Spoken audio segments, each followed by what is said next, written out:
What's up, beauties? You're tuning in to the Clean Beauty Podcast, hosted by celebrity makeup artist Cassandra McClure. You may have attended one of her Clean Beauty conferences or subscribed to the Clean Beauty Kit, her lifestyle subscription box. However you got here, welcome. Join us each week to learn about all things clean beauty. Let us know where you're listening from by tagging @Clean Beauty Podcast. Check us out anytime at cleanbeautypodcast.com to learn more. So today we're going to be talking with Amy Galper. She's a best-selling author, a clean beauty connoisseur, nationally acclaimed educator, a serial entrepreneur, an essential oil expert, and product developer and pioneer. Amy Galper wears lots of hats, and her greatest passion is teaching. So, hi, Amy. How are you? Hi, I'm good. How are you? It's so good to be here. Thanks for having me, Cassandra. It's great to be here. Yeah. And where are you tuning in from? Oh, I'm here in New York City, actually. I'm in my little studio, which used to be my school. I had a school here in New York. I was the first aromatherapy school in New York City. I taught not only how to use essential oils and certify people as aromatherapists, but we also had a natural product formulating school here. So it was a big booming school from 2013 all the way up until last year, 2020. And I actually had to close the school because of the pandemic. And so now I use the space as my little video studio for all of my online classes. So I am literally broadcasting live from the East Village in New York City. So that's where I am right awesome. now. So what got you into essential oils to begin with? Well, I actually have been working with essential oils for over 20 years. And I first was introduced to them in the late 90s. And during that time, I had gone through a bit of a healing crisis, like shift kind of thing. And I was really leaning into like being a vegan and plant medicine and natural kind of lifestyle stuff, trying to really get rid of all like toxic things. And a friend of mine at the time was just got introduced to essential oils, and I had just gotten my certification as a shiatsu therapist. And I was really fascinated by the whole, like how mind-body connection works. And when I took a smell of one of her essential oils, and I think it was sandalwood was the first oil I ever smelled, it like completely transported me. And I knew within like this nanosecond that like the oils provided that mind-body connection that I had been like really seeking, like in my, my explorations into being a vegan and doing shiatsu and yoga and all this stuff. I was like, oh my gosh, the answer is here in essential oils. And that's kind of like how it all started. Wow. Okay. So before that, what were you doing in your career? Like, where were you at professionally? So what I was doing before that is I actually came to New York City like a long time ago. I'll date myself, like 30 something years ago, to be an actress actually, and to be involved as a performer. So I was doing a lot of that. I was also doing some teaching. I'd always loved like that engagement. So I was doing like some shiatsu teaching. I was doing like other kinds of teaching. And that's kind of what I was doing. But I took a little bit of a break from that and I worked in a like a post-production house for commercials for like 2 years. And that's actually the time when I met my husband. And it's also when I started to study, like when I really started to drill down on like, herbalism and plant medicine and shiatsu and aromatherapy and all of that stuff. So right before like I launched like my work as a practitioner doing aromatherapy and shiatsu, I had just been like learning and transitioning out of being a performer. And then so that's kind of where it came out of. And then I started my own product brand back in like around 2003, I started a brand called Buddha Nose, which at the time saw really great success. I was like one of the first brands in New York City that was literally making it in my kitchen. And it saw really amazing distribution, considering it was like before Facebook and Instagram. I mean, it's kind of crazy to think what the world was like before social media. Yeah. So the brand did really well, and then that just kind of pushed me into this career as a real like educator and advocate for what I called back then conscious beauty. And I was really trying to teach and educate and celebrate like what plant ingredients could do for our skin and for our overall well-being. And that's kind of like how it all started. Awesome. That's so cool. So you went from working, were you on like Broadway? Like what? Off-Broadway stuff. I was never Okay. like a Broadway star, but I did a lot of performances in off-Broadway theater and a few like commercials here and there, voiceover, stuff like that. Cool. But I actually went to school, like to a conservatory, like acting school in New York City, which is what brought me here. Awesome. So that's what, kind of initially brought me to the city. So Where are you originally from?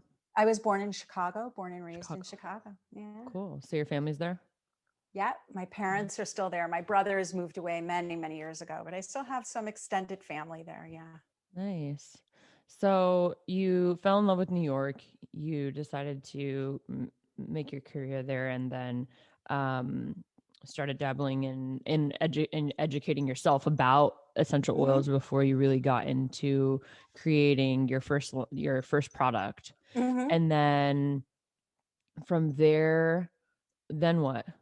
Well, what happened was, since I was literally one of the first brands to carry the USDA organic seal on my products, and was really focusing on fewer ingredients, whole plant ingredients. Soon, like by the mid 2000s, other brands, and there was a small like resurgence of what was like green organic beauty started to like bubble, at least certainly here in New York City. Like a lot of women were starting brands in their homes, and Whole Foods came to New York City at that point with whole body, and like there was like a real movement happening. And when that happened, a lot of these young beginning brands and also established brands started to realize that they didn't want to use ingredients that were synthetic. They didn't want to use fragrances, right? Because there was now all this new research showing how concerning they were. So people started to come to me to ask advice, like where I got my ingredients, who blended my scents. And that's how kind of my little consulting practice as a product developer kind of grew, is that people started to, ask me to educate them and their team, or help them with their formula, or do a private label for them. So what happened is I guess the journey was, I went from practitioner to brand owner. The brand was distributed all over the world. I had like a huge following in Japan and in Germany and other countries. And then this consultancy practice kind of started to bubble. And then a lot of things shifted around 2011 for me. I really wanted to get out of the product business at that point, and my consulting really started to pick up. But what I realized from the consulting business is that there was no real place to get educated in New York City. Like I would meet with people and go to their offices, and people just knew nothing. And they were so hungry for this information, like about plant ingredients and essential oils. It was still so new. And so around 2011, 2012 is when I had the idea of starting a school. And I was like, we need a formal place. And after living in New York since like the mid 80s, I couldn't believe, after doing research, Cassandra, there was actually no school in New York, like where you could get educated on this stuff. Like you could get anything you want in New York City, like anything, but this you couldn't find. So I was like, I can't believe that. So I actually started a school in 2013, and then the rest really just grew from there. So that's kind of like how the trajectory happened. So you started consulting.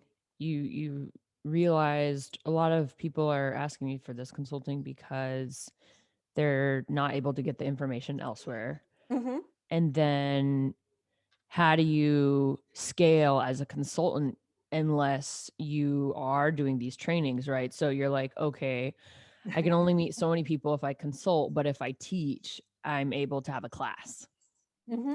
Okay. Exactly. And I'm able to also touch so many more lives. You know, the people that came to the school were really from all different walks, you know, like they were a lot of women who were leaving their corporate jobs and wanted to live a more natural life. They were, you know, we had holistic nurses and physicians and chiropractors and all sorts of wellness professionals. We had, you know, millennials who are like eager to get into the wellness space and make a mark for themselves. We had authors, we had, you know, it was just like so many people who were interested in this topic. So it kind of opened up this world of so many more people who wanted access to the information, which was amazing, you know? Where did you So hold your first class? my very first class, actually, I rented a space. Literally, I can't believe I'm going to say this, for $25 an hour. I can't Oh, believe I I was gonna found say, this how in much New did you York charge City. them and how much was it? I want to know all No, the right? details. 24 or $5 an hour. There That's was great. an old abandoned, well, it was not abandoned anymore, but it had been abandoned public school building in my neighborhood. And I live in the Lower East Side in Manhattan. Hmm. And it was taken over by artists. So all of the classrooms, right, were like now the artists' studios, right? So it was like this nonprofit organization kind of took over this abandoned school Yeah, and like they don't want all the. repurposed it. Yeah. And so it was in my neighborhood. So I just walked in and went to like the office and I said, hey, do you have any empty classrooms that you want to like rent me?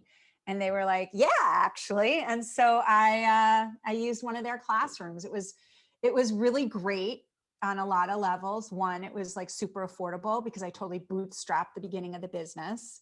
But you know, there were other issues with it. It didn't ultimately work out. I was there maybe just for a couple of months. And then I moved into actually, there is a ashram in the East Village. And at the time they were doing yoga trainings, Ayurvedic cooking trainings. Perfect. So It your was kind of like people. yeah, and it was kind of like a Hare Krishna kind of ashram That's spot. cool. And I had a friend who was part of that community. And when I wanted to get out of that other place, they were like, oh my gosh, we would love to have you. And that was a beautiful space. It was such a blessing. It was so great to be there. It was a beautiful room with beautiful light and like, it was wonderful. And then I did that until things started to grow so much for me. I realized that I needed my own space after a while. And that's when I found the storefront in the East Village. So, yeah. Okay, so you've been there since then. You've Yeah, had so the same. I've been here in this studio since like 2014, Oh, 2015. that's really So cool. yeah. Mhm. So, were you working with anyone else? Because I'm just thinking about how would you market that first event? Like, did you post flyers up or I mean, online still, like you said, wasn't really, we didn't connect really that way about events. So how did you get the Yeah. word out about that first one? Was it just all the consulting and you're like, hey, I'm actually holding this thing and you kind of. Yeah, I mean, yeah, because I have to say, like my brand, Buddha Knows, I had grown up, you know, email marketing in the early 2000s is not like it was now, right? But I had a good list. I had like 3,000, 5,000 people, something like that on my Buddha Knows list, like on my product list. So I started that way, like I would email. And then, yeah, I did guerrilla marketing. Back then it was like posters, postcards. I got them printed up, dropped them piles off at different yoga studios all over. You And did then all I this put up, yourself? yeah, I did it all That's myself in the awesome. beginning. And then I put up a website like on Weebly, is one of those free, back then it was totally free to do a website. And then all you needed was really PayPal. So you could really bootstrap it without spending any money. And my husband's an artist, so he helped me like with the visual stuff because I'm Oh, terrible cool. that way. And It's nice to have that's, a partner that supports. Like oh my yeah. husband, he does all the tech and upgraded all my equipment and like this is how you do it. And I still, like you saw before we started, I had to get his help because Right. there's so many cords and stuff and buttons and I don't want to sound, so it's nice to have an artistic husband. That's pretty cool. Yeah, no, I'm very lucky. He's amazing. So he's been incredibly Did he help with supportive. your book? No, I No. mean, that was through a publisher. I wish, but it wasn't self-published. So the publisher like had their own design team. It was like part of the whole contract. So, Cool. so So like you found your space yeah. and you knew it was the space for you and you Mhm. started to grow even more with your like when you started, was there a certain amount of people that you're like, I can handle this many people? And there were 10 or 20 and then you grew, or you started big and you kind of went down? It started small. I think my very first class had like 7 or 10 people, which at the time I thought was a massive amount of people. Yeah, it Like I couldn't is. believe it. I was like, oh my God. But that just shows you too that New York City needed this. Like Mm, I just put it, there was nobody teaching aromatherapy classes here in the whole city, And so it was like kind of crazy that no one else was doing this. So and at the time too, I was doing like little hour classes like at different yoga studios all over the city. So that was another way that I marketed. Like I mhm. would go in for like a introduction to essential oils, an hour class at a yoga studio in Soho or Uptown or whatever. And then I would leave my postcards and then the people heard about my classes. So that was another way that I got people interested. And then Mm, also my brand Buddha Nose got a lot of press coverage back in the early 2000s. mhm, And I maintained really good relationships with a lot of the people that wrote the articles back then. And mhm. so when I launched the school, I just reached out to people on my media list that I was still keeping in touch with. And I was really fortunate to get like a couple of key like placement articles. Like I got a great article in Well and Good right when they were starting out in 2013, I think. They were still more like a blog. They weren't as huge as they are now. And they wrote a great piece about me. And I think that brought in a lot of traffic. So I think that there were like certain things that definitely helped. And then word of mouth, and it just grew. But yeah, absolutely. At one point, I realized, I guess it was in 2016, when I got the book deal for Plant Powered Beauty. And How I did could that only, happen? well, I was one How of do you my get a book students. deal? Like, what does I that know it's feel or like, look like? listen, I don't even know how it happens because honestly, this all happened in a very magical way. So I've been teaching classes since 2013. And I, at this point, had like several hundred people coming through my program. And my classes were growing and growing. Like I had to turn people away literally because I could only fit like 20 something people in this classroom. So it's like I couldn't really hold a bigger group. Anyway, one of the students of mine, it was a book agent, and I didn't know that that's what she did. I had no idea. And she went through my program. And then like a couple months later, I get a call from her and she's like, I'm a book agent and I think that you need to write a book. And I'm going to help you. And this is what we're going to do.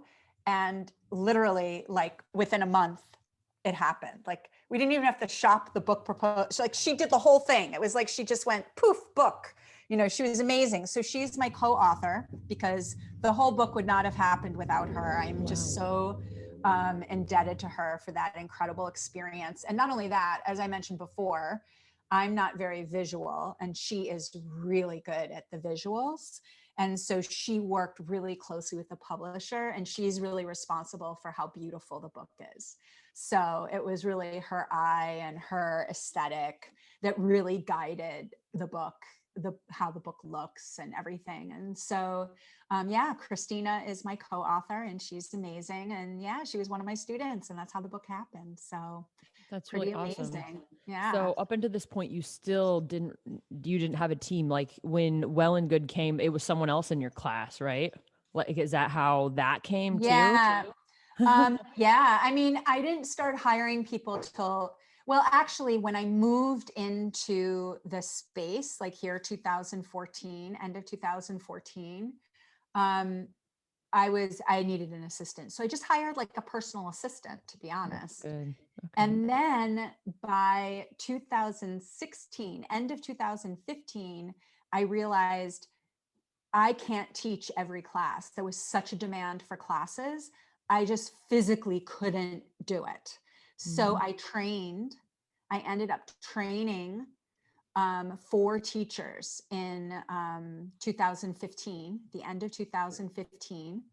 And then I trained them. And then we were able to basically offer like 3 times as many more classes. And then that enabled me to hire, to make like 4 other administrative hires, like a director of operations, a director of student services, someone like that. And the team really grew. I mean, before I had to close because of the pandemic, when New York shut down last March, 2020, I had like 8 people. I had 2 full-time people, and then all the rest were part-timers, but I had to let everyone go. It was so sad. Oh my gosh.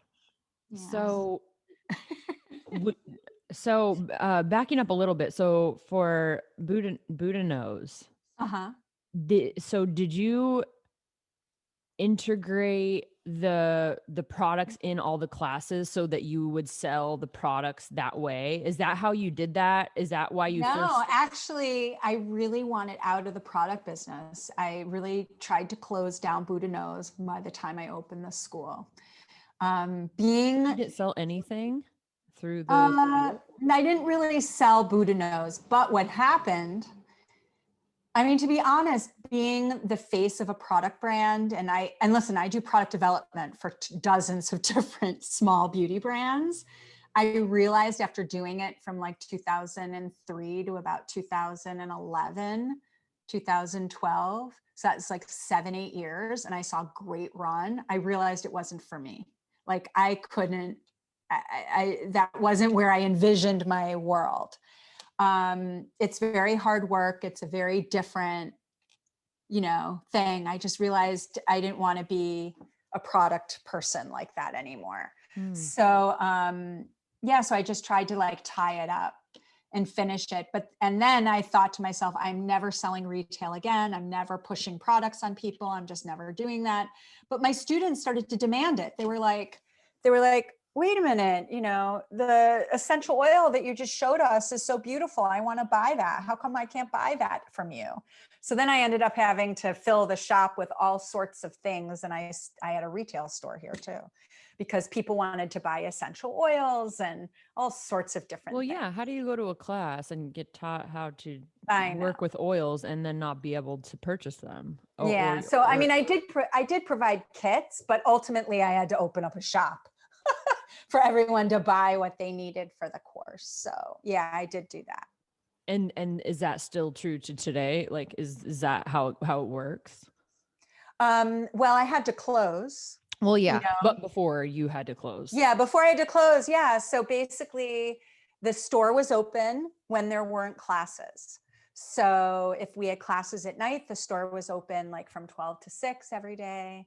And I And if saw on your Facebook that you're renting it out now to anybody, Yeah, right? I'd like to. I mean, That's cool. So I would anyone love in New it York that's listening, if anyone in New what's your York, address? exactly. If anyone's in New York City who's looking for a beautiful space to do events, to do a photo shoot, video shoots, or to actually even turn into your own little store, talk to me. I'd be happy to Pop up.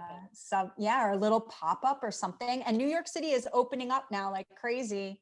People are Yeah. back at it. So it's a good time, spring, if someone wants to do like a little clean beauty pop-up shop. This is like the perfect environment. So that would be great. Yeah. That's awesome. So now your book is in the store, but are there other products that you've endorsed or that you've created? Because if you work with other small beauty brands, how can you not want those? Like, you helped create them. So are they in I your mean, store yes and too? no. Some of them I'm under an NDA, so I can't say like Oh, who's wow. who and Okay. all that, but depending on the formulations and stuff. But I have worked with a few, wonderful brands. Like I've worked with Persoma. I've worked with Ali Biologique, though I think she just rebranded. I've worked with, all sorts of different brands. That's awesome.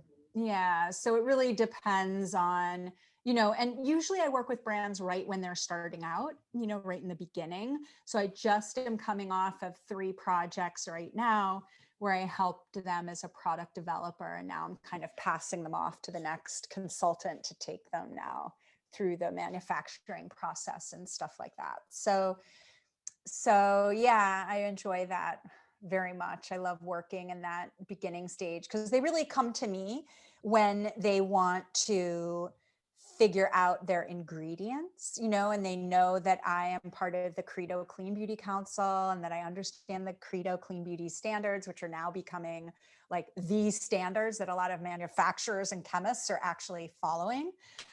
So they know I understand that. They want to make sure that they comply with those standards. So I work in that beginning stage of really helping them figure out ingredients and all of that. And then and then I work with the chemist, and then we pass them off to the manufacturer at that point. Awesome. So as an advocate for clean beauty and Credo, is that tied into working with these brands and getting to know what was necessary for them to adhere to those standards, and then was a natural fit for you? They asked you to come in, or do you know the founder, or are you? Yeah, Credo. Yeah, I knew the founders. I know Annie Jackson, and I knew Sashi. So I met Annie and Sashi actually right when I started my school back in 2013. I don't even think they had the name Credo yet, but I think they were just starting out the idea of the concept. And I met them back then, and I ended up consulting with them. They just brought me on as a consultant. And that's how I met them back in, I guess it was 2013 or something like that, right around when I started the school. And then I've always been around. So I've worked with them ever since, and then when they finally put their Clean Beauty Council together, which I think was back in 2017, maybe, or 18, they announced it, or 16, sometime around then. I officially became a member at that point. But even up until then, I would do little consulting projects. And I also helped them. I supported them when they were opening up different stores around the country and training their sales teams about ingredients. Like New York. Yeah, New York. I did a training in LA. I did a training in Chicago. So every time, they would bring me in, and I would do a training with their managers to teach them about clean ingredients. So I did that with them for a while before the Clean Beauty Council came up. But yeah, so I've been involved with Credo really from the beginning, and they're amazing, an exceptional group of women, and just such visionaries, and just like real people, like amazing people. So I feel very blessed to have had that relationship with them for so long. And then you went from there. I remember seeing you at Indie Beauty Expo. I sat front row. I think you were talking to Claire, or I don't know if you were on a panel, or I forgot, but I remember, I think I even had like, I was there as like, they had me as like almost like an influencer. And so you have been asked to speak all over the country too, and became a huge just leader in the space. How do you feel about walking into, I don't know, Walgreens or Costco, and like, I feel like the clean beauty space has gone so far, and I think we're just like, we've accomplished. But then I get a wake up call when I walk into those stores. How do you feel like walking into a place like that and not being able to really buy anything? Well, honestly, I say this a lot. It's not really any different than how I deal with my food, how I shop for my food, So it is really hard to find those things, but it's just like, it's equally hard to go into one of those stores and try to find like really good quality, healthy food too, in some instances. So I think it's the same kind of vigilance to labels and fresh ingredients and whole ingredients and all of that. I mean, a lot of these big stores like Walmart, for example, they are making certain efforts to be more conscious. Like I know Walmart many years ago made the commitment not to have any antibiotics in any of their dairy that they sold.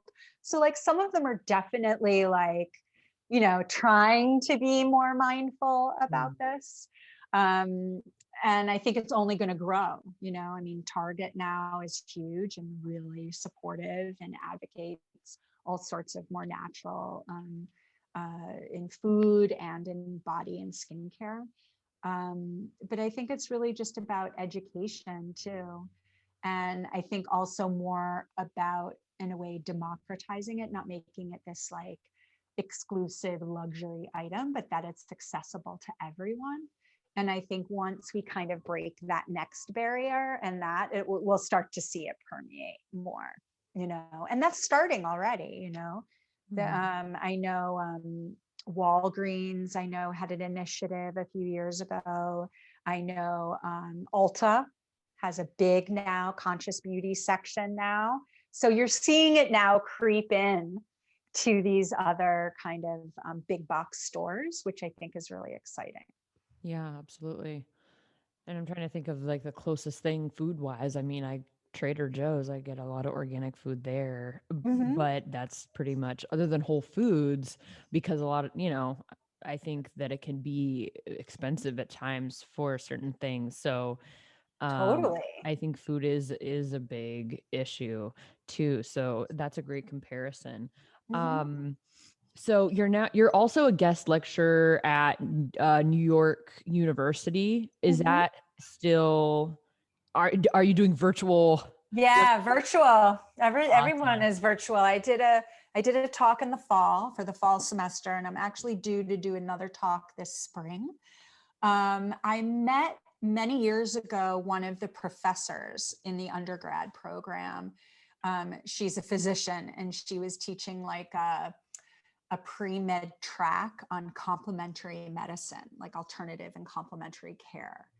And aromatherapy was like a topic within the semester. I think they also learned about acupuncture and learned about, herbalism and other kinds of complementary things. So I met her years ago, and I've been a guest speaker in her class now. Oh my God, it might be going on 5 years or so. The Wow. last 5 or so years. So I usually go in maybe once a year or twice a year. Yeah. And you again speak on um what is the title of your class called? More about like what is aromatherapy and how does it work and why That's is it awesome. like an important component to complementary care, and why does it work and how can we use it every day to improve our well-being. So yeah. That's awesome. I think that'll have to be the topic of our next podcast. I would love that. We're going on a half hour. This has been so great. I could talk to you all day. Still have so many questions. So where can people find you Okay. and chat with you if they have a question? Okay. Where do you hang out the most? And I know you're on Um, Clubhouse a little bit, but A little bit. I'm trying to get more active, and I got really excited in January, and then I was like, oh my gosh, this could totally suck up my whole day. I have to be more disciplined about like when I go on and when I go off. It was like too overwhelming. So Clubhouse, like if you follow me on Clubhouse and hit the little bell, you'll see when I am appearing on Clubhouse. So that would be a great way to connect with me. But really Instagram, I think, is the best way. So you should follow me on Instagram at Amy Galper, and I'm really good at responding to direct messages. Like just DM me if you have any questions whatsoever. And then you can also go to my website, amygalper.com. I have an aromatherapy class, an aromatherapy certification class that I'm opening for enrollment in the next few weeks. So if you're excited about learning about essential oils and aromatherapy, sign up to get notified. And we're going to have a really awesome open enrollment coming up in a few weeks in April. And so that would be a really great way to connect too. But like I said, Instagram's really one of the best ways. I'll respond as soon as I can. So that's a good way to follow me. So do you run your account? Mm-hmm. Yeah, I run my your account. Instagram. Okay, Yeah. cool. A lot of people I run have my own Instagram at this point. Good for you. I'm trying. I don't post as often as I should. I'm trying to get better, but we all are. And I know. Yeah. Not everybody can say that they run their own Instagram that Yeah. is as big as you. So Mm-hmm. that's cool to hear. Oh, They don't have to sure. go through some assistant VA. Yeah, no. So thank you so much for coming onto the Clean Beauty podcast. For those that are listening on Spotify or through Alexa or iTunes, you can watch this interview over on social media. So you can find it on our YouTube channel or our website, cleanbeautypodcast.com. And like Amy said, if you have any questions, you can get a hold of her. The show notes will be down below with all those details. Thank you for listening. And thank you so much for being a guest, because this is so great. I'm so excited to have you here and to invite you to Clean Beauty Con. We have to have you at the conference this year. I would love it, Cassandra. Yeah. Are you going to do it live? Are you hoping to do it live? So we're planning our in-person conference. We're planning an outdoor venue, but July, August, I mean, we'll have our vaccines and everyone will be able to be out. So we might yeah. So I absolutely would love to have you there. So we will we'll keep in touch about that. Oh, absolutely. And 100%. it'd be great to either have you on a panel or have you as a keynote, because I think what you have to offer is amazing. If anybody hasn't heard heard about the book, definitely check it out. Can they find that on Amazon? Oh yeah, Plant Powered Beauty. I actually have 2 books. I have another book that just came out in the fall. Oh, congratulations. Yeah, thank you. I didn't even talk about that one. But there's Plant Powered Beauty. And then the other book that just came out in the fall is The Ultimate Guide to Aromatherapy. So if you go on Amazon and you just put in my name, Amy Galper, you'll see both books come up. Oh, that's awesome. You can find them on Amazon. One. Yeah. Okay. Well, you are keeping busy. That's great. And you said your studio that you're renting out is in what area? East Village. East Village. Okay. Mm-hmm. Awesome. Well, again, thank you so much for your time today. Happy Friday. Yeah. Happy Friday. I'll see you on Clubhouse. Yeah, I look forward to it. Okay. Bye, Cassandra. Thank you so much for having me. It was a pleasure.